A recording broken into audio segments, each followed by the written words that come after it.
Souvent, les gens me demandent qu'est-ce qu'on doit faire après une rupture. Quels sont les bons réflexes ? Et en fait, les bons réflexes après une rupture amoureuse, c'est de se poser. Voilà. Déjà, vivre son deuil, bien vivre son deuil jusqu'au bout. Pas se relancer tout de suite dans une aventure. Souvent, on a tendance à être impatient, on a envie de repartir, on n'accepte pas l'échec, on n'accepte pas ce qui s'est passé, et donc on a envie de repartir et on se plante. Pareil.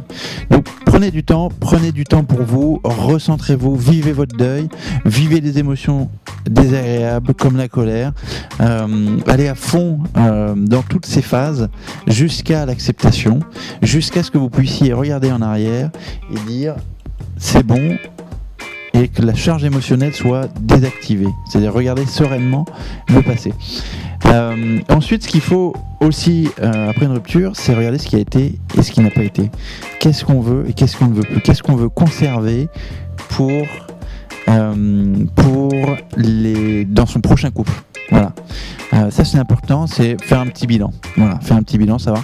Qu'est-ce qu'on veut garder et qu'est-ce qu'on ne veut plus. Et ce qu'on ne veut plus, on repart pas avec dans la prochaine aventure.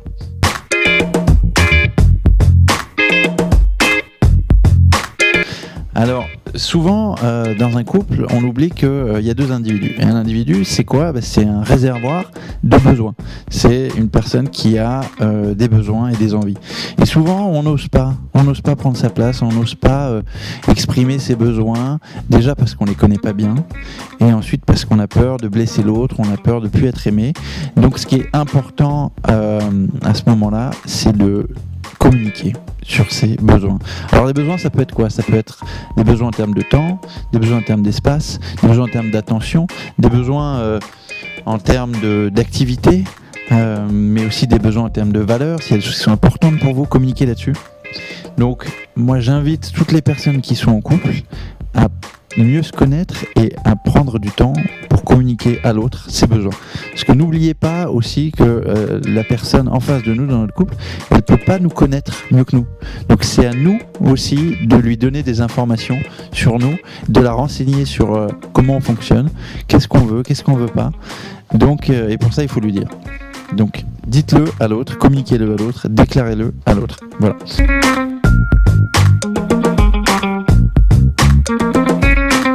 Alors, un couple vu sous un angle de développement personnel, c'est, entre guillemets, le couple vient réactiver chez nous des blessures ou des zones de frustration ou des peurs qu'on a en nous et qu'on veut pas voir parfois. Alors, ça peut donner lieu à des grosses engueulades, parfois, ça peut donner lieu à des grosses incompréhensions, des grosses frustrations, mais c'est parce qu'il y a des zones chez nous qu'on veut pas voir, ce qu'on appelle des zones d'ombre. Et le développement personnel et connaît un petit peu ça et sait que dans un couple, l'autre est un miroir de nos zones d'ombre et que c'est justement l'occasion de mettre ces zones d'ombre à la lumière. Alors une zone d'ombre, c'est quoi ? C'est une peur, c'est un manque, c'est une partie de soi qu'on n'accepte pas, qu'on veut pas voir, c'est une partie de notre image qui nous manque, ou alors le fait de rester trop dans l'apparence. Et ça, quand on est dans le couple, on peut être sûr que ça va être mis au jour et que ça va être réveillé. Une autre zone d'ombre, ça peut être aussi le fait de pas prendre assez de soin de soi.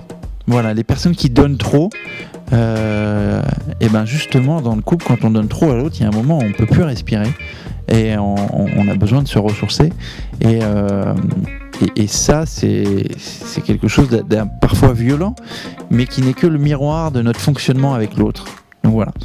Donc le couple vu sous l'angle du développement personnel, c'est une merveilleuse opportunité de travailler sur soi, de progresser, d'apprendre à se positionner, à prendre sa place, de guérir certaines choses aussi du passé, de mieux se connaître, de mieux se comprendre et de continuer à travailler sur soi pour être chaque fois plus épanoui et équilibré.